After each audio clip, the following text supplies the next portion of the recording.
Naraba sikaretrary zay ato amin'ny zanaky ny Fiangonana Loterana-Malagasy manaraka ny fandarana fa ny lohahevitra zay iarahantsika mifampizara androany dia ny hoe ireo sekoly Loterana manofana olona ho olom-banona ho an'ny fiangonana sy ny firenena. Io no lohahevitra zay ho resansika eto. Ny fiangonana kristiana hatramin'ny fiorenany dia tsy misaraka amina sekoly na hatramin'ny nanombohany aza efa ela no nampiarahan'ny fiangonana ny atao hoe sekoly sy ny fiangonana. Fanorenana fiangonana dia miaraka mandrakariva amin'ny fanorenana sekoly. Zay no nataon'ny fiangonana. Tsy resaka lavabe mikasika ny fanombohany zany fa azonareo atao ny mijery sy mandinika an'izany ny tantaran'ny fiangonana sy tantaran'ny firenena. Fa misy mpanjaka aza tena misahirana tamin'izany fampiarahana ny fanorenana sekoly sy ny fiangonana zany eo amin'ny tantaran'ny fiangonana, indrindra fa tamin'ny Moyen Âge moa no ilazana azy na tamin'ny taona atenatenany. Rehefa tonga teto amintsika koa ny fiangonana kristiana dia nampiarahany hatrany amin'ny fanorenana sekoly ny fanorenan'ny fiangonana. Ka no zany anisan'izany ny fiangonana kristiana Loterana-Malagasy dia manorina sekoly koa ny fiangonana. Aoka hazava amintsika fa ny fiangonana Loterana-Malagasy dia manana tanjona kendrena amin'ny maha-fiangonana azy. Ka anisan'ny tanjona kendreny ny fampelezana filazantsara izay tsy sarahiny amin'ny fanabeazana olona. Io tena tafiditra amin'ny fitsipika sy lalam-panorenana fiangonana sady mitoro filazantsara no manabe olona. Ary io raha te moa hafatry Jesosy mitoriany filazantsara sady mampianatra azy. Ka tsy hoe mitory fotsiny fa mampianatra sy mitaiza ary manabe ny olona koa no asan'ny fiangonana. Noho izany ny fiangonana Loterana dia manorina sekoly hahatanteraka izany zavatra kendreny zany. Ka anisan'ny asan'ny fiangonana ny fampianarana sy ny fanabeazana ary tsy misaraka amin'ny maha-fiangonana azy zany. Tsy misaraka amin'ny maha-fiangonana azy zany. Dia miara-dalana mandrakariva zany ny asan'ny fiangonana amin'ny fampianarana sy fanabeazana sy fitoriana filazantsara. Ny hahatanteraka an'izay fanabeazana sy fitaizana zany no antony anorenan'ny fiangonana sekoly.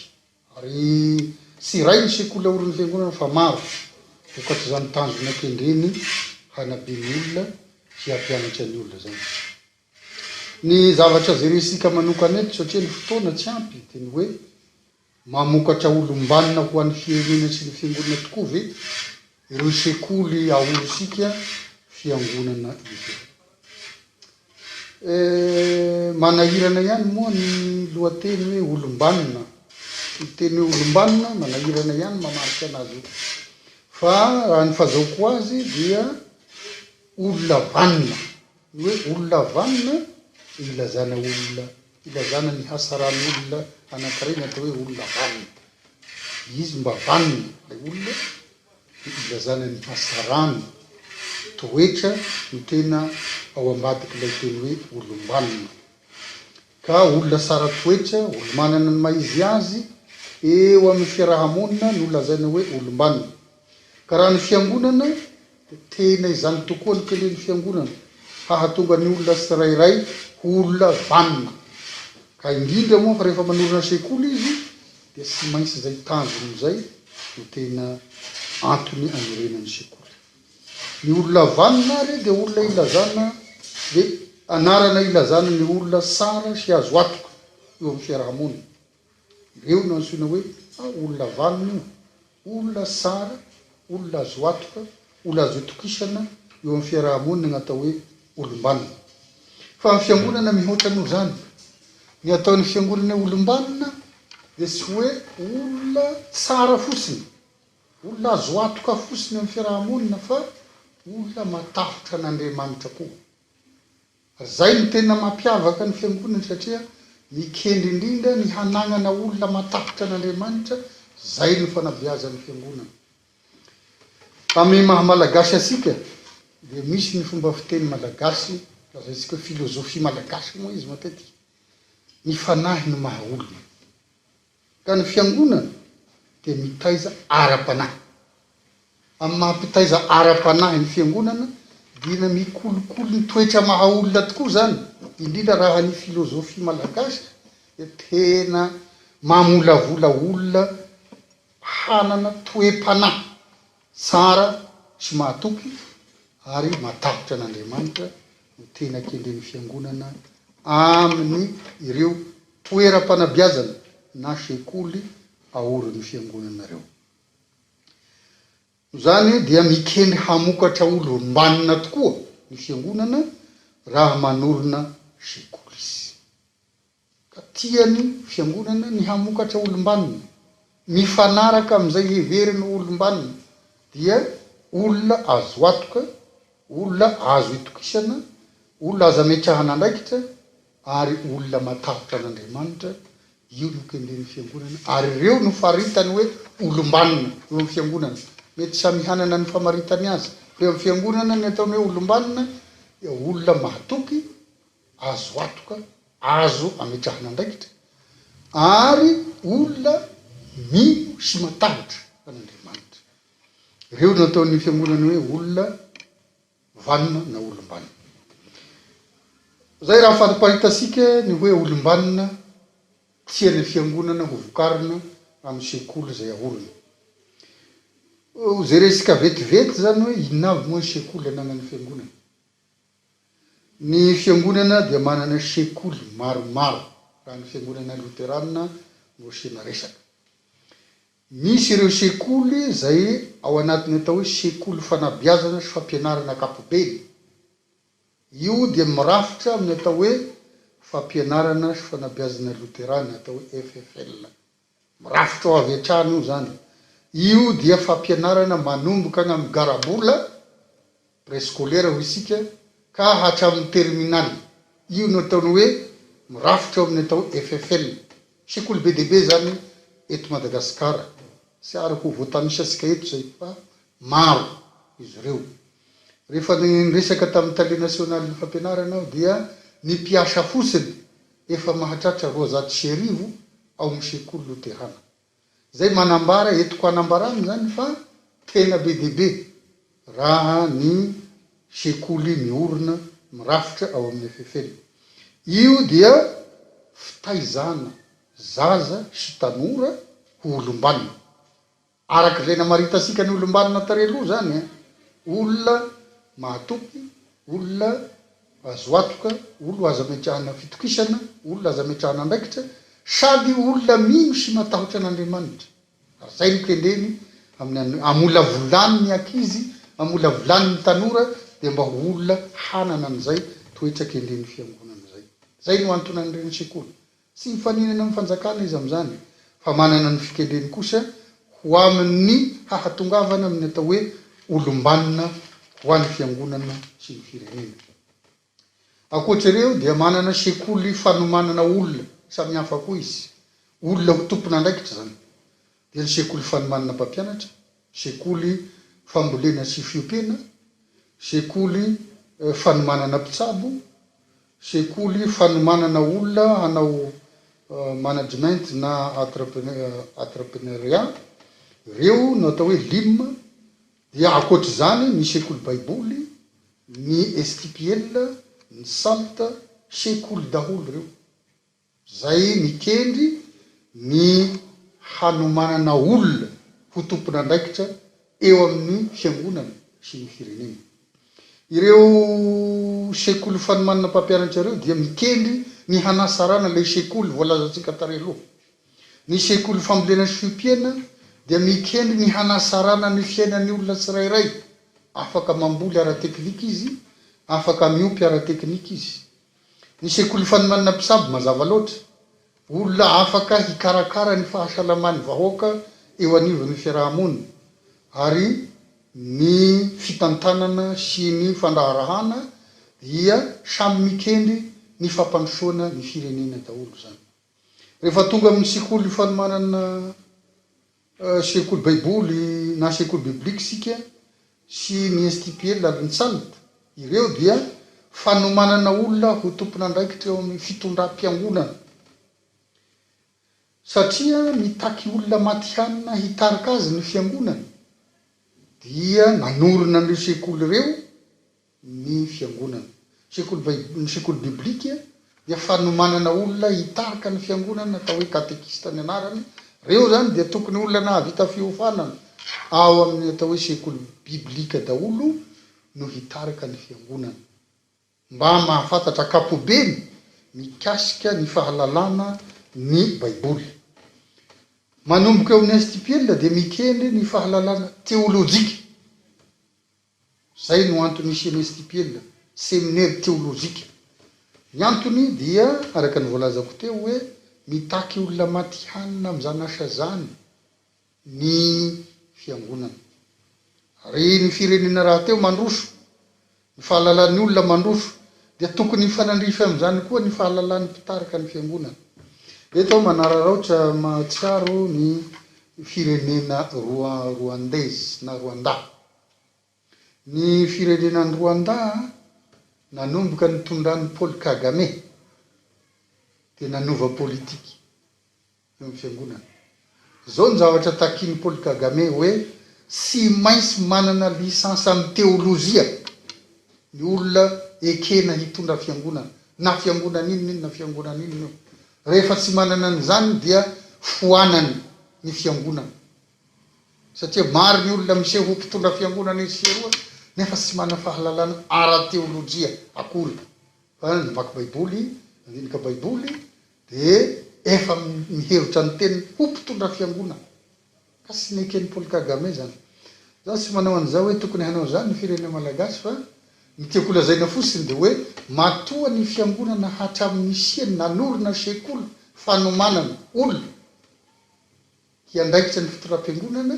dia tena misy antony zany aty amintsika fiangonana Loterana farafahakeliny ny olona mitondra fiangonana ny ofana nandritra ny 2 taona katekista zay ny olona hitondra fiangonana ka hitondra ny anarana hoe pastora sy lasaky ny 4 taona akoatr'izay fianarana ataony fandalinana samihafa ataony misy aza mianatra hatramin'ny 12 taona ireny mpitondra fiangonana reny fa misy sasany mianatra katekomena dia efa pastora ny anarany rapitso reny zany dia mety hanahirana indray androany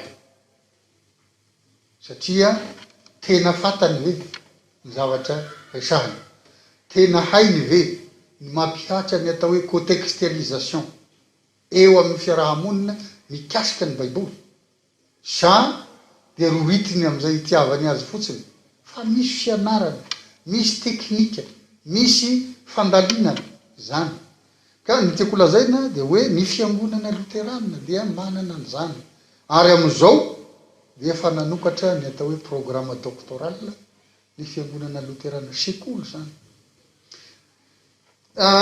igna sesasesa tsiaritra fotsiny akoatra zany dia manana atao hoe sekoly manokana ny fiangonana Loterana ireo sekoly manokana reo singaniko manokana eto izy satria manana isika ny atao hoe fofaja fofama mitambatra ao mako zay fanabiazana rehetra amin'ny jamba sy ny marenina satria io no anarana nasionaly etiny dia mitambatra ao ny akama sy ny semama sy ny sisa any amin'ny faritany rehetrarehetra mitambatra ao amin'ny fofama zay zay koa ny fofaja mitambatra ao ny sezafa sy ny sisa hafa koa misy any tuliara misy any farafangana misy any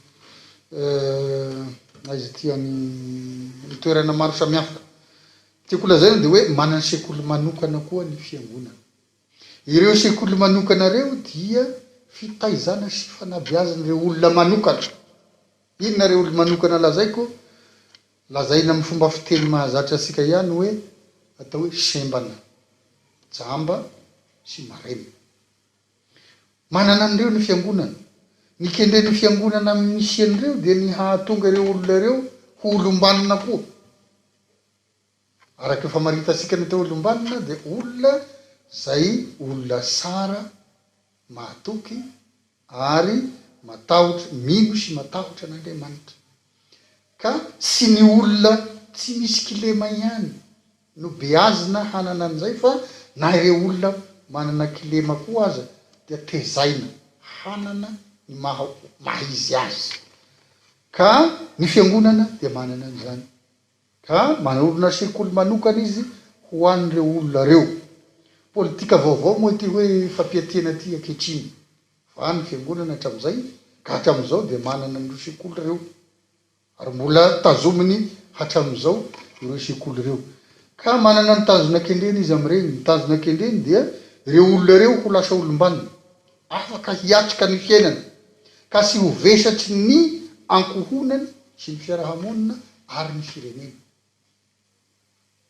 ary io no mahatonga asika miteny hoe tena manana tanjona mazava ny fiangonana amin'ny fanorenana sekoly ka ireo olona omaniny sy hofanin'ireo dia kendreny ho olona tompon'andraikitra amin'ny fiainana aloha tompon'andraikitra amin'ny fiainana manokana avy eo tompon'andraikitra eo amin'ny fiarahamonina ka raha apetraka fagnotanisika hoe mamokatra olom-banona ho an'ny fiangonana sy ny firenena ve ireo sekoly io tena mamokatra tokoa ary araka nylazaiko teo raha tena mandray ny fanabeazana sy fitaizana ataon'ny fiangonana le olona beazana sy fitaizana dia tena harembe ho an'ny fiangonana sy ho an'ny firenena satria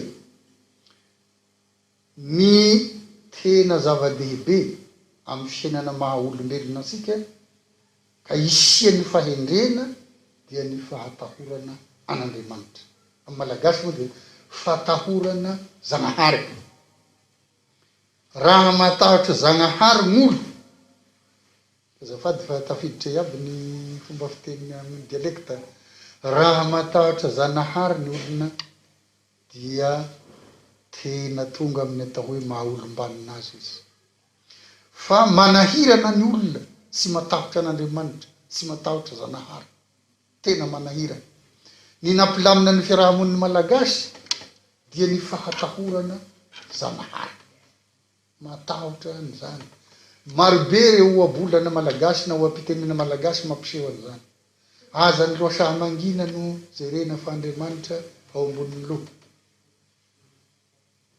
be de be ireo fiteny ahitasika fa tena ny ainan'ireo Paolo malagasy ny fahatahorana an'Andriamanitra na fahatahorana zagnahary ka ny fiangonana dia mitaizany olona ho amin'izay fahatahorana n'Andriamanitra zay zany dia tena mamokatra olom-banona izy satria raha miaina amin'ny fahatahorana n'Andriamanitra tokoa reo olona reo dia tena ho tonga olom-banona eo amin'ny fiainany ka olona mahatoky olona azo atoka olona azo ametrahana andraikitra olona mino sy matahotra Andriamanitra eo amin'ny fiainany ny amariparana asika anazy satria ny fotoana moa manapetra dia ireto no amariparana asika anazy iresaka vetivety tsika mikasika ny hoe inona no hita ho vokatra zany eo amin'ny fiangonana satria eloha hevintsika dia hoe olom-banona ho an'ny fiangonana sy ny firenena eo amin'ny fiangonana aloha ny jerentsika voalohany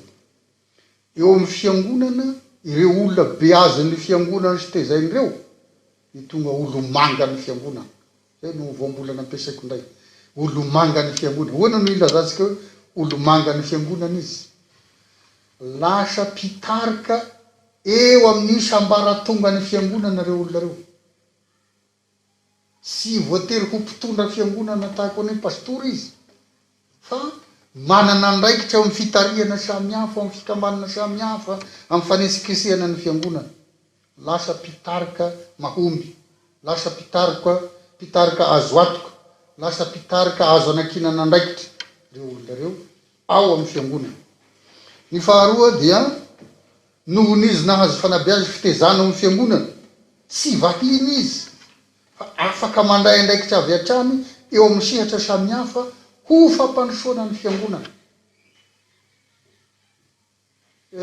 maromaro ny zavatra azo raisina ho ohatra amin'izany fa rehefa voataiza amin'ny fiangonana ny olona dia mahita tombosoa amin'ny fiangonana vokatrizay fitazana zay dia mandray andraikitra ho ama fampandrosoana ny fiangonana koa izy. Ireo roa. Fahatelo, lasa fitaovana lehibe ho fampivelarana ny asana fiangonana izy. Ka lasa piara miasa hampandroso ny fiangonana ireo olona nobiazy ny fiangonana reo. Amin'ny sehatra samihafa io teneny koa.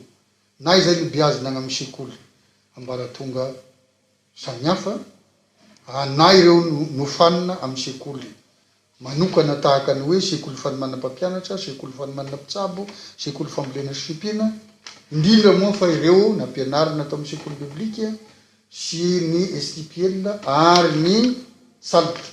Reo zany dia lasa fitaovana mahomby mampivelatra ny asan'ny fiangonana. Ireo raha zeresika maimaika ny atao hoe vokatra ho an'ny fiangonana. Ny vokatra ho an'ny firenena koa raha zeresika maimaika koa dia zao, ireo olona notezay ny fiangonana sy nobeazin'ireo dia sy olona hafa fa olona eo amin'ny firenena ihany.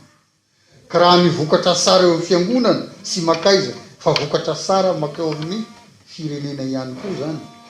Ka raha hazavaisika zany ny hoe moa ve misy tombony ho amin'ny firenena, tena misy, satria vokatra makany amin'ny firenena koa ny vokatra misy eo amin'ny fiangonana. Misy fiatraikany hatranetrany zany eo amin'ny fiangonana koa izany rehetra rehetra izany. Ny zay ny atao hoe vokatra sy mivantana zay. Fa misy vokatra mivantana eo amin'ny firenena. Inona ny vokatra mivantana? Misy tonga olo manga eo amin'ny firenena reo olona nitezay fiangonana reo. Reo olona nibiazin'ny fiangonana reo. Mety ho lasa ministra reo, mety ho lasa mpitondra firenena reo. Misy chef de service samihafa reo olona nibiazin'ny fiangonana ireo teo amin'ny sekoly mpiangonana. No zany sy eo amin'ny fiangonana fotsiny no mahita soa amin'ireo olona biazy sy tezain'ireo, fa tena misy vokatra mivantana amin'ny firenena koa ny olona nobiazina sy nitezaina eo amin'ny sekoly mpiangonana. Be dia be ny ohatra azo raisina amin'izany, fa veriko fa mahafitina azy izay voalazako zay.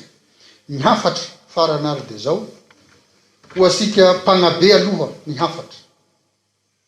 Aoka ho fantasika ny tanjona kendren'ny fiangonana amin'ny nanorenana sekoly. Ka raha mpampianatra amin'ny sekoly mpiangonana ianao dia sarovy fa misy tanjona kendrena mazava ao. Tsy fampianarana fe fampianarana fotsiny ny atao ao, fa misy tanjona kendrena dia nahatonga ny olona tompona andraikitra, mahatoky, azo atoka, azo ametrana andraikitra. Indrindra fa hahatonga anazy olona matahotra mino sy matahotra n'Andriamanitra. Io no hafatra tokony ho sapan'ny mpanabe zay manabe eo amin'ny sekoly mpiangonana zay. Na inona sehatra misy asika dia sarovy zay. Ho asika mpianatra ao amin'ny sekoly, sarovy fa manana tanjona kendrena ny fiangonana amin'ireo sekoly naoron'ireo.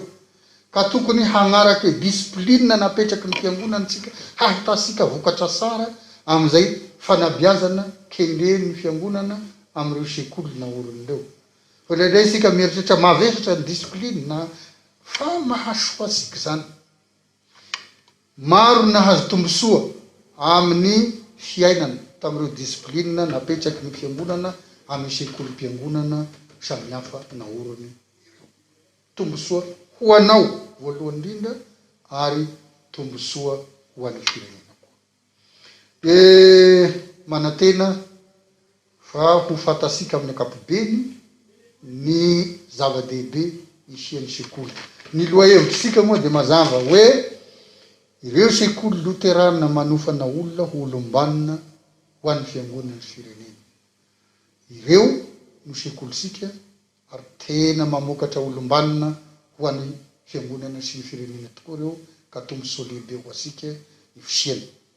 Farany ho asika fiangonana tsirairay, sarovy ireo sekoly naorosika ireo. Aoka isika hahatsiaro azy amin'ny mbavaka ary aoka isika hahatsiaro hanohana azy amin'izay tokony azosika atao mba handrosoan'ireo sekoly ireo, satria tombosoa lehibe ho an'ny fiangonana sy ny firenena ny fiteny. Makasitraka tompoko samy ho tain'Andriamanitra isika rehetra.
Ary aoka isika ifampandinika hampandroso ny fitiava sy ny asa tsara.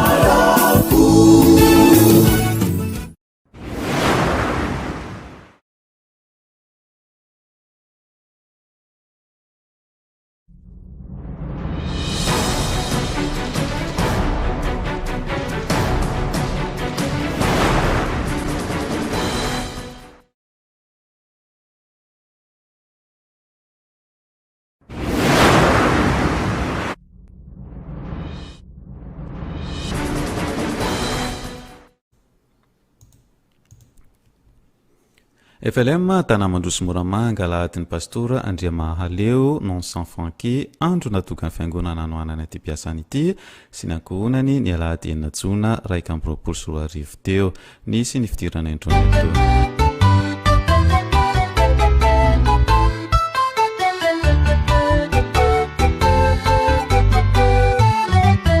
efakakiny fotona itsarana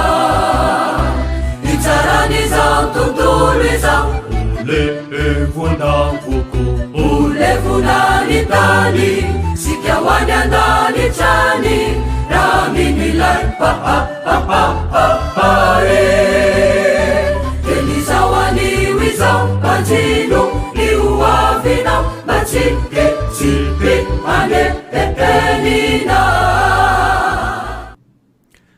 Koritianina faharoa toko voalohany andiny faraika amby roapolo izany teny fanevany jopily faty amby roapolo taona ny asan'ny pastora Henri René Randrianarson mivady teo amin'ny sany tompo izany no anasanantsika rehetra anatrika nivony jopily izay atao ny alahady fito amby roapolo jona raika amby roapolo sy roa arivo izao.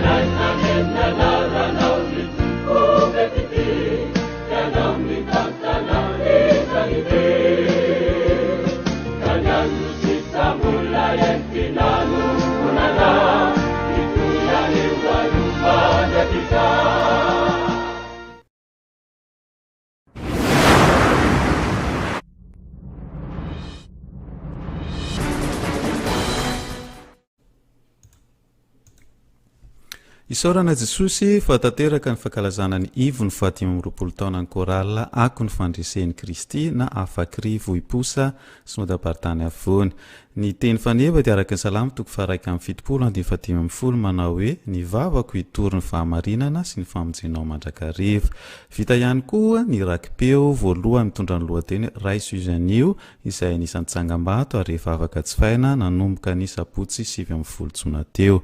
Ny fanokafana fankalazana moa dia efa vita tamin'ny alahady 1 febroary 2024 nanatrika izany ary nitarika ny fankalazana ny pastora Andriamiatsa Josefa mpitondra filevana sy fitandremany vohiposa notrony ny mpiara-miasa aminy avy eo amin'ny sampana KTLM sy ny fitandremana ary mipeny tanàna Ramatoa Felicistine Razafidrasoa. Fiti manangizai nefana tulu chinira ai uitanau ni atsarani izani paradisasu umeni mai mai poni zaiku bukan jaiku.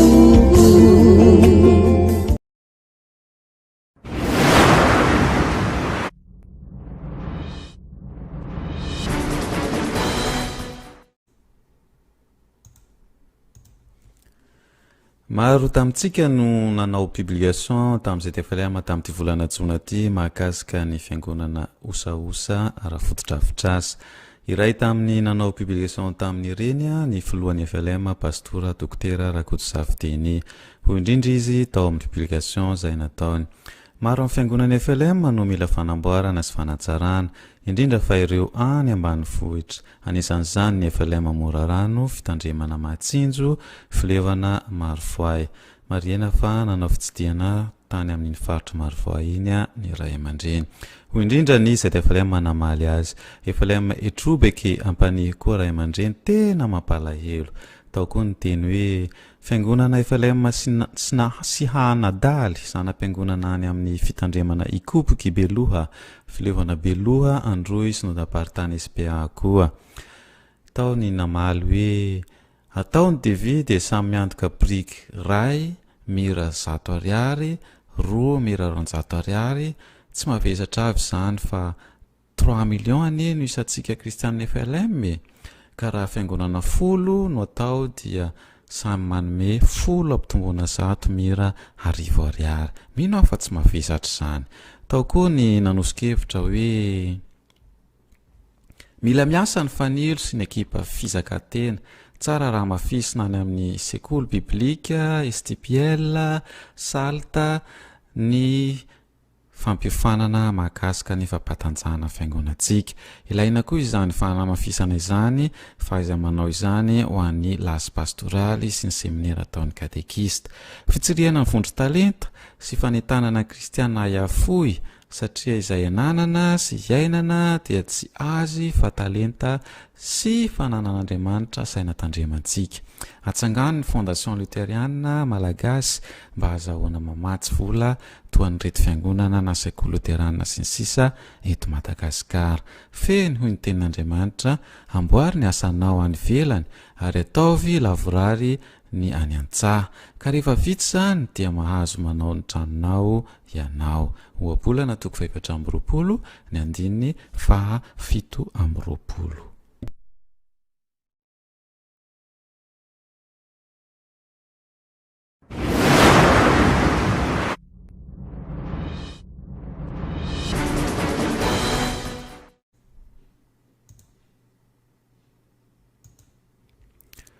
Vita somatsara ny fangadinan'ny fototra ny trano fiangonana vaovao FLM Mankotrika.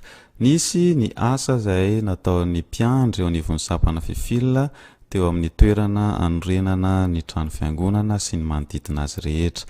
Ny FLM Mankotrika moa dia ao anatin'ny fitandremana tanety kely filevana Antsirirybe. Ity toerana ity dia mirefy 5 sy 420 metatra. Navitrika dia navitrika ny kristianina na ny kely na ny lehibe tonga nandray anjara tamin'izany. Tonga tao ihany koa ny avy ao amin'ny fiangonana Rahavavy Ekara Antanety kely. Avy eo dia nyroso tamin'ny fametrahana ny vato fehizoro ny tao an-toerana. Nitohy tamin'ny fiaraha-misakafo ny fiarahana tamin'izany fotoana izany. Mangatapavaka amintsika mba hatateraka ny asa.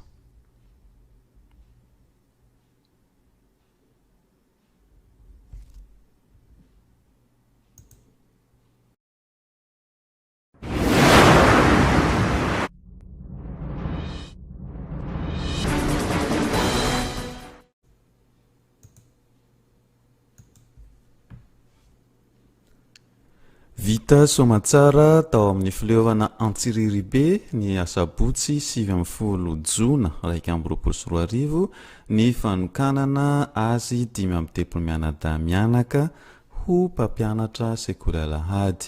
Izy ireo dia misalotra ny anarana hoe andiany famindrampo. Isaorana ny tonian'ny sekoly alahady avy ao amin'ny synodapartany avaratry ny mahina ny Mpam izay nandateraka izany.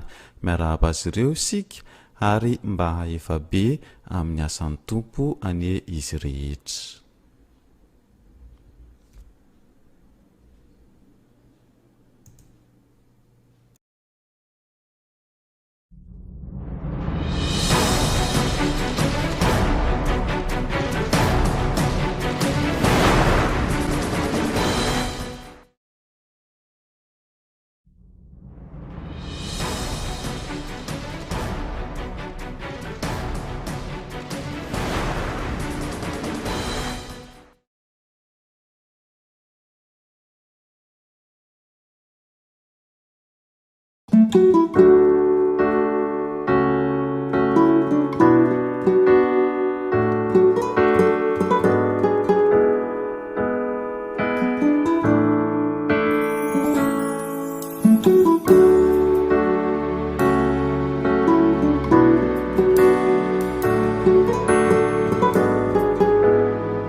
Raikuchituao mitalau aminao intiao zanakao petsaka ireo fadisoako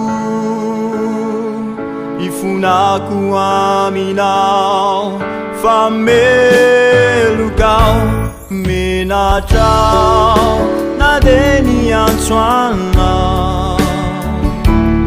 Fatsy ndikatokoti zao Jesosio mifona reity zandrinao mba mangataka ny famindramponao avelao davelokanatao fatsy ame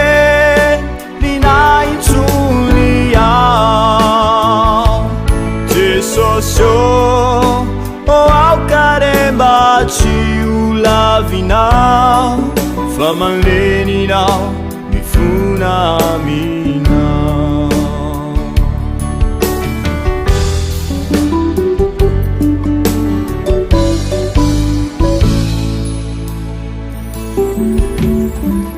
Andamanitro raikutsituao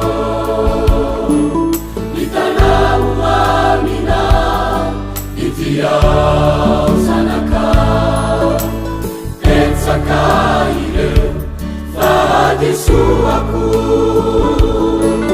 Ifunaku aminao fameluka Menatra nademiansana Fatsime jikatokutiza Jesosio mifona reity zandrinao mba mangataka ny familamponao avelao eoelokanata fatsy ambe rinaitsoniao Jesosio ciulavinao famanleninao mifuna aminao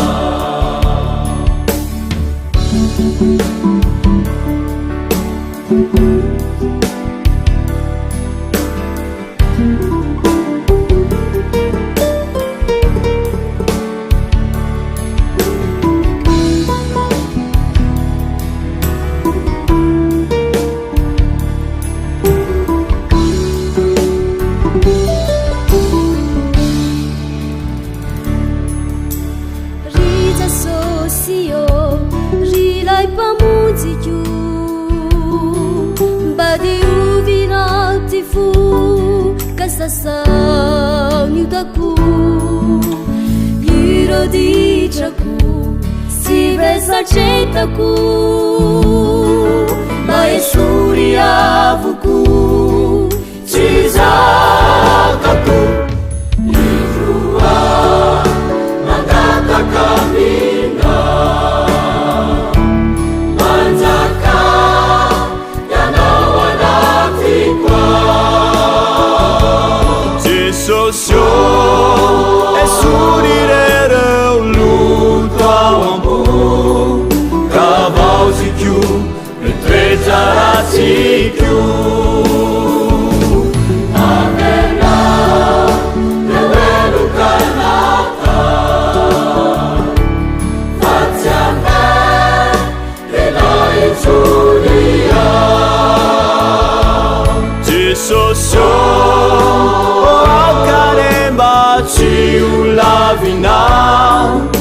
mameninao ifunamina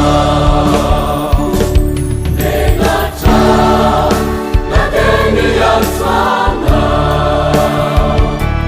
fatsina tekatokutiza jesosio mifunareitizandrinao mamangataka mifaminambuna